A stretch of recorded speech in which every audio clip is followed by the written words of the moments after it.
Luc, chapitre 14. Un jour de sabbat, Jésus était allé dans la maison de l'un des chefs des pharisiens pour prendre un repas, et les pharisiens l'observaient. Or un homme rempli d'œdème se trouvait devant lui. Jésus prit la parole et dit aux professeurs de la loi et aux pharisiens, « Est-il permis ou non de faire une guérison le jour du sabbat ?» Ils gardèrent le silence. Alors Jésus toucha le malade, le guérit et le renvoya. Puis il leur dit, « Lequel de vous, si son fils ou son bœuf tombe dans un puits, ne l'en retire pas aussitôt, même le jour du sabbat ?» Et ils furent incapables de répondre à cela. Il adressa ensuite une parabole aux invités, en voyant qu'ils choisissaient les meilleures places.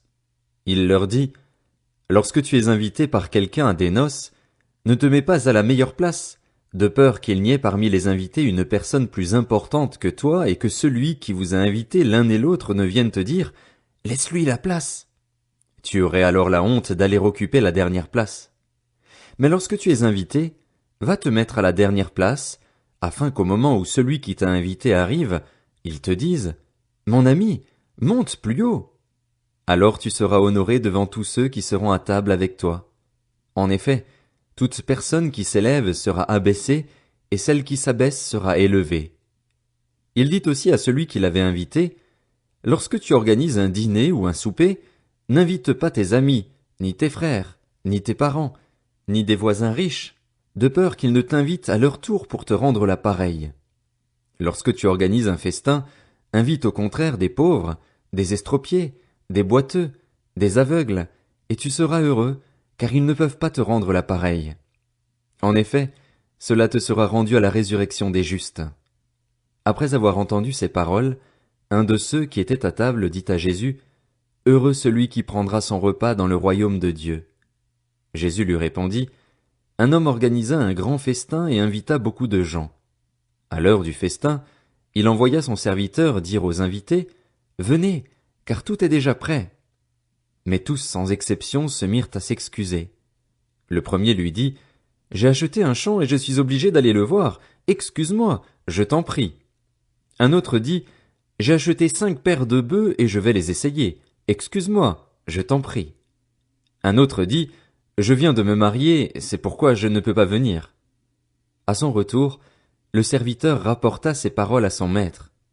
Alors le maître de la maison, en colère, dit à son serviteur, « Va vite sur les places et dans les rues de la ville et amène ici les pauvres, les estropiés, les aveugles et les boiteux. » Le serviteur dit, « Maître, ce que tu as ordonné a été fait et il reste encore de la place. » Le maître dit alors au serviteur, « Va sur les chemins et le long des haies, et ceux que tu trouveras, oblige-les à entrer, afin que ma maison soit remplie.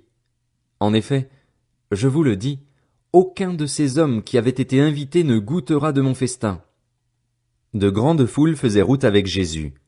Il se retourna et leur dit, « Si quelqu'un vient à moi sans me préférer à son père, sa mère, sa femme, ses enfants, ses frères et ses sœurs, et même à sa propre vie, il ne peut pas être mon disciple. Celui qui ne porte pas sa croix et ne me suit pas ne peut pas être mon disciple.